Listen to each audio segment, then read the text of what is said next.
Bienvenue dans le podcast à contre-courant, le rendez-vous inspirant mettant en avant des parents audacieux qui redéfinissent leur trajectoire pour conquérir leur indépendance. Je suis votre hôte, Nathalie Grimaud-Morvillet, et après plus de 15 ans dans le marketing digital et 4 discriminations à la maternité, j'ai choisi de prendre mon indépendance pour mieux profiter de mes enfants sans renoncer à ma carrière professionnelle. Avec la tribu digitale, j'aide aujourd'hui d'autres parents à faire de même. Chaque épisode présente des histoires captivantes de parents déterminés à équilibrer vie personnelle et vie professionnelle, offrant conseils et inspiration pour un avenir épanouissant et flexible. Retrouvons-nous dans le nouvel épisode du jour. Bienvenue dans ce nouvel épisode de podcast Mom Tips. Mom Tips, ce sont des petits épisodes plutôt rapides pendant lesquels je vous partage mes astuces, mes conseils, mes prises de conscience en tant que mompreneur pour vous permettre d'atteindre vos objectifs et surtout de déconstruire des croyances portées par la société, nos proches, parfois même par nous-mêmes et qui vont impacter négativement notre quotidien. L'idée de ces épisodes, c'est de vous permettre de passer à l'action avec des conseils qui parfois vont casser les codes de la société. Et aujourd'hui, je souhaiterais parler de l'âge et de la reconversion. Et oui, parce que souvent, on nous fait croire qu'il existe un bon âge pour se réinventer. Trop jeune, on va nous dire qu'on manque d'expérience. Trop âgé, on nous fait sentir qu'il est trop tard. Alors, beaucoup d'entre nous, on reste là où nous sommes, parce que nous avons choisi un métier, parfois par défaut. Nous sommes parfois dans une routine qui ne nous ressemble plus et parfois dans une vie professionnelle qui ne suit plus la femme que nous sommes devenus. Mais la réalité, c'est qu'il n'existe jamais d'âge idéal pour changer de voie. Il existe seulement un moment où l'on commence à ne plus vouloir s'ignorer soi-même. Et ce moment, il peut très bien arriver à 22 ans comme à 57 ans. D'ailleurs, quand on sort des études, on pense souvent, bon, je viens à peine de commencer, je ne peux pas déjà changer même si ce que je fais ne me plaît pas. Et puis, plus tard, on va penser, j'ai construit toute ma vie autour de ça, ou je suis maman, ou j'ai des responsabilités, je ne peux pas tout faire valdinguer pour recommencer. Dans les deux cas, le résultat est le même. On reste bloqué par le regard des autres et par cette peur de gâcher. Mais se réinventer, ce n'est jamais gâcher quelque chose, c'est évoluer. D'ailleurs, on accepte facilement, par exemple, qu'un enfant change de passion, teste, découvre, se cherche. Mais une femme adulte devrait rester la même toute sa vie? Non, franchement, c'est complètement absurde. D'autant qu'on ne rêve pas de la même chose à chaque étape de sa vie. À 20 ans, on va chercher souvent à prouver qu'on est capable, qu'on est suffisamment professionnel. À 30 ans, on va chercher à tenir, à mettre en place parfois de nouvelles routines parce que notre situation a évolué. Et puis, à 40 ans, beaucoup commencent à se demander, bon, et moi finalement dans tout ça?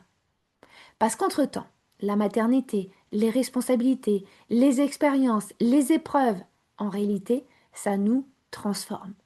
Et heureusement, j'ai envie de dire, parce que le problème, ce n'est pas de changer.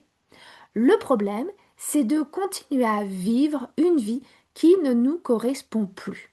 Simplement parce qu'à un moment donné, il y a quelques années, on l'a choisi avant d'avoir nous-mêmes forcément évolué. Aujourd'hui, dans cet épisode, j'ai envie de vous dire quelque chose. Changer de voie, ce n'est pas repartir de zéro, c'est repartir avec des compétences, de l'expérience de vie, une certaine maturité, une capacité d'adaptation et surtout une vision plus claire de ce que l'on ne veut plus et même de ce que l'on veut.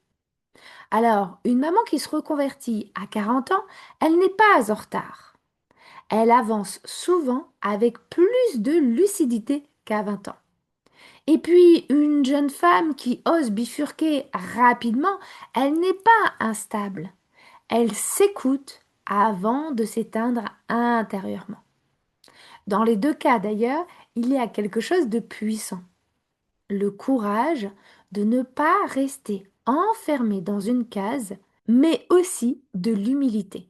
Car finalement, ce qui fait peur, ce n'est pas vraiment de changer, c'est de décevoir, de perdre ses repères, de recommencer des apprentissages et de développer de nouvelles habitudes, d'être jugé ou de sortir du scénario prévu, notamment et souvent par nos proches ou la société.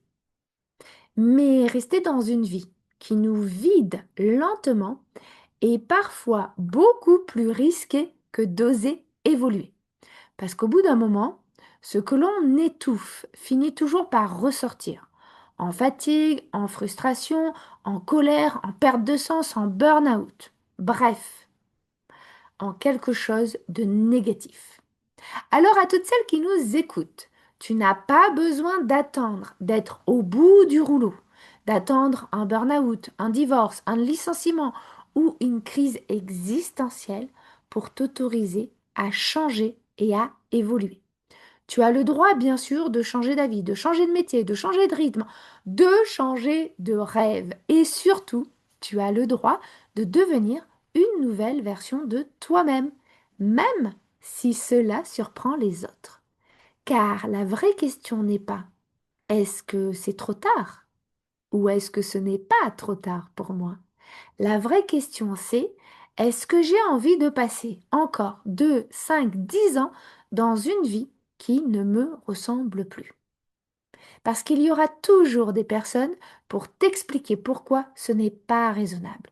Mais il y a aussi cette petite voix intérieure qui, elle, continuera de te souffler. Et si tu osais enfin? Et parfois, une simple petite décision peut complètement redessiner une vie entière. Alors, je te laisse maintenant avec cette réflexion, parce que c'est la fin de notre épisode. Et d'ailleurs, s'il vous a parlé, inspiré, vous pouvez le liker, le commenter ou tout simplement le partager à une amie, une collègue, une autre maman qui en aurait besoin.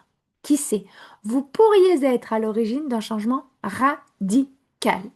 Et puis, en attendant notre prochain épisode, je vous souhaite à toutes et à tous une très belle journée, après-midi ou soirée. Et surtout, prenez soin de vous.